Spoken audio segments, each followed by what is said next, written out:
This is All India Radio. In the program Spotlight, now we bring you an interview with Secretary Department of Biotechnology, Dr. Renu Swarup, on the role of biotechnology in finding solutions for COVID-19. Interviewer is AIR Special Correspondent, Dr. A.K. Tiwari.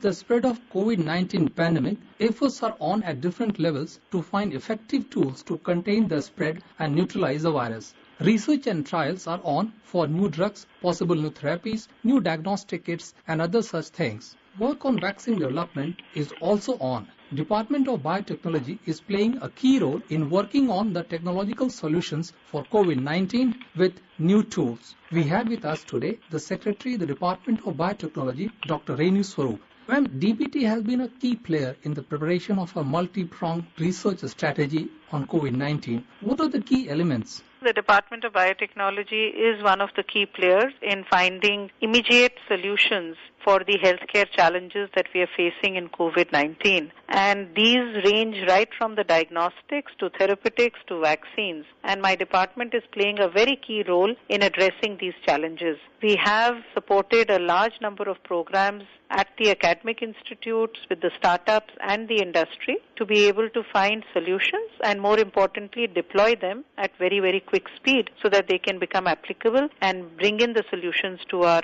population immediately. In terms of the long-term strategy, you spoke about the diagnostics and therapeutics. And can you specify some key areas on which basic research and other researches have been undertaken under the aegis of DBT? So for the COVID-19, our immediate action is that how do we take forward research which is in an advanced level so that we can actually take it for product development. And diagnostic kit is one such example where we have been able to support a large number of startups to be able to bring in the kit development, the RT-PCR kits, the rapid antibody kits, and now a few of them are working on the antigen kits as well. We have supported, in fact, we have today 3 of the startups that we've supported have received ICMR clearance and they have started large-scale manufacturing of their kits. We have also supported manufacturing facility at the Andhra MedTech zone. So this DBT AMTZ Command Consortia, as it's called, is a platform which allows small companies to come and immediately start their manufacturing. And there we have ventilators, we also have some other medical equipment, and primarily the major focus is on kits. So with all this, we've started the production, and now we are also confident that by the end of May, we will be able to produce a large number of kits for our indigenous requirement. So you mean to see that the roadmap which the health minister had laid out a few days back, that will be in a position to have something like 1 lakh tests by the end of the May. How do you see the progress? So it is exactly to fulfill that target which has been put before us, where the country needs this sort of a testing, and that's been planned out as per the strategy. Our effort is that how do we bring in the indigenous kits which are of high quality and can meet our requirement. As I said, a number of startups, the companies which have been brought in at the AMTZ, we are now closely monitoring their product development. We are also trying to work with them to ensure that they have no shortage of any of the consumables or the reagents which are required for their production. There was a lot of dependency on import of this material. We are trying to resolve that. There is a consortium which has been set up, which is led by ABLE and CII at Bangalore, where more than 10 to 12 companies have come together who are providing, and that's called a pilot NBRIC, which they are providing reagents and others to these manufacturers so that we have total indigenous Make in India kits which can be developed by the end of May. Well, in terms of the quality and the cost effectiveness and the scalability, how do you rate these measures? So our full effort is to see that the scale-up is done at the speed at which it is desired without compromising on the quality parameters. The quality is most important for us. We are ensuring that all quality management measures are taken and those products which are then rolled out from these production units meet the quality standards which have been laid out by the Health Ministry. When you talk about the consortium and the startups and the ICMR, how these linkages are being established with the academia, the industry, and the various agencies to reach our goal? COVID-19 actually is a big crisis that all of us are going through, a pandemic which has brought us into totally unprecedented situations. But it's important for us to then use this crisis as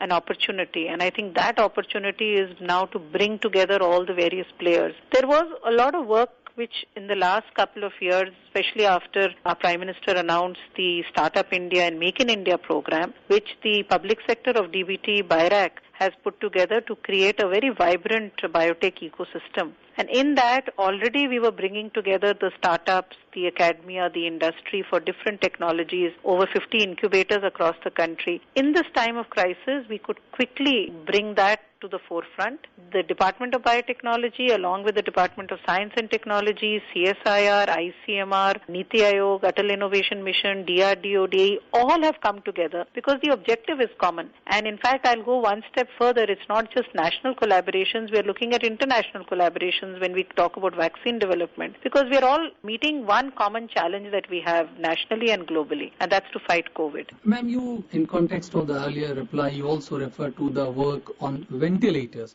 Yes. What can you share some updates on that? Because, we have been hearing a lot about in the media space about something like the shortage of ventilators and all. How true it is? The manufacturing unit that we've set up at Visakhapatnam, primarily the ventilator production and the startups who are being supported for it is by the Department of Science and Technology and also by DRDO and many other agencies, CSIR, etc. Many startups have come forward, new models have come in, IITs have come up with models. So what is very interesting is this COVID situation has actually brought out the best in everybody. But the Health Ministry, along with there's an empowered group which is looking at the requirement, and Secretary Department of Pharma leads that group. So they are looking at ventilators, PPEs, the requirements, and the recent data tells us that they are working very well on those targets, and we are hoping that they will be meeting all the targets. In terms of therapeutics, you also emphasize that another area in which DBT has been quite active is in terms of therapeutics. Can you share some insights into what progress we have made so far in terms of the therapeutics is concerned? The larger solidarity trial which ICMR is doing along with WHO to test different. There is also an effort which is going on the repurposing of drugs, which many groups are looking at. Council of Scientific and Industrial Research is doing it. My department is primarily focused on two aspects. One is the monoclonal antibodies as a therapy. So trying to see how we could get these monoclonal antibodies and use them in a therapeutic mode. That has started, but these are obviously things which take a little time before, because they will need to go through their research and then trials before. So it's going to be at least a year before as a therapy that can be brought out. But we are also working with the Ayush Ministry to look at the scientific characterization of some of these key extracts of plant material, see how we could look at formulations and then do trials for them. So that work is also started with Ayush. We are hoping in the next couple of months we will be able to get some good data that we can position for a therapeutic solution. Brings us to another key area in which a high-power meeting was held in the chairmanship of Prime Minister regarding the vaccines and the drugs and the other discoveries to say so. How do you see the progress in terms of vaccine manufacture in India as well as abroad? And by what time can we expect some tangible progress in this direction? Vaccines is, of course, one of the key areas of focus. And as I said, it's not just within the country, but globally as well. Everyone is looking at vaccine as one key solution to fight COVID. Work has begun. Scientists all over the world and in India have tried to see how they can use some of their existing platforms and quickly develop a vaccine. Traditionally, as you know, vaccine development can range from 10 to 14 years, but in this case, we are all looking at a vaccine which should come to us within 10 to 14 months. Now, that's a big challenge for all the scientists, but yes, they've made good progress. Globally, WHO plus the Coalition for Epidemics, CEPI, and the US NIH, they're all coordinating this effort, and we have good partnership with all these agencies. Over 100 such candidates are globally now in different stages of development. In India itself, we have about 25 to 30 such candidates which are in different stages. But if you talk about the advanced stage, we have about 4 or 5 industries which are working with international collaboration, but with their own technologies as well. Plus, we have about 4 or 5 national research institutes who are working on it. Different platforms, different types of vaccines which we need to support because we don't know which one is going to succeed. If it eventually does come in, we need more than one vaccine. We're talking about vaccinating the entire population, large quantities of manufacturing. Manufacturing, India has an advantage. You know that India has always been a vaccine manufacturing hub. And even today, if you look at the global immunization program, over 60% of those vaccines are provided by the Indian vaccine manufacturers. And this gives us a clear advantage of being able to manufacture very quickly whatever is developed in terms of a successful vaccine. But the most optimistic dates which many scientists give us is anything above 12 months. So it is going to be a wait, but we hope that it will be successful. One of the key discourses which have been running around these days has been that while we wait for the vaccine to come up, you should think in terms of the effective implication of the social distancing as the social vaccine. How would you like to share your views on this aspect? I think while we are looking at everything from the vaccine to the therapeutics to the diagnostic, the key message to fight coronavirus is what is being said time and again, and that is following certain very key procedures. Social distancing, hygiene, wearing masks, all that has to be followed. I think while the scientists are doing their bit in bringing in solutions to fight the coronavirus, every responsible citizen has to fight the coronavirus. And every citizen being responsible, making sure that they are taking due care of what the key SOPs which have been given will anyway help us to fight this COVID-19. One of the other interesting aspects which has emerged during this period has been the rapid strides in terms of data analytics, which has fast emerged as a productive tool to assess the progress of disease and also a means to counter it. Now, in terms of the evidence-based practices, how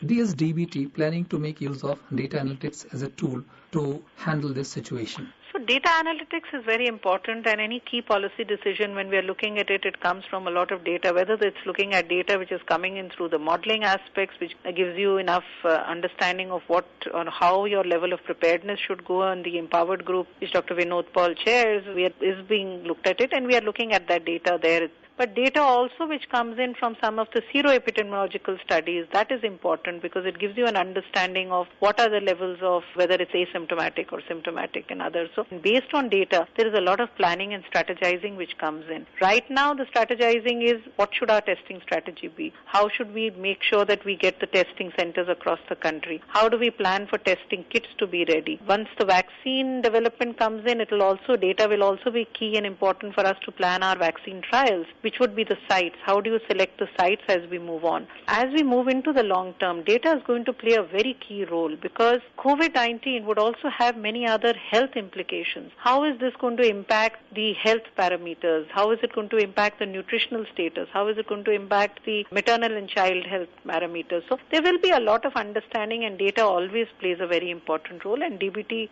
keeps engaged with it as we move forward in any of our activities. Another interesting aspect which has been quite in vogue these days has been whether to adopt the policy of test, or isolate, trace, and test. I think ICMR has already put it very clearly, and Health Ministry is very clearly given their testing strategy, which is again a dynamically moving one. As things change, the strategy moves on. But I think the strategy which is being planned within the country across the various zones, and as we do that, as we move on from one lockdown to the other, I think is appropriately keeping India in position. India has to develop its own model, which we are doing currently. And we follow that in terms of doing our preparedness for testing centers and test kits as well. Ma'am, you really summed up this entire COVID-19 technological solution being looked forward by India in a correct and apt perspective. Now, while we wind up our discussion, how the science and technology community has been geared up to take on this challenge?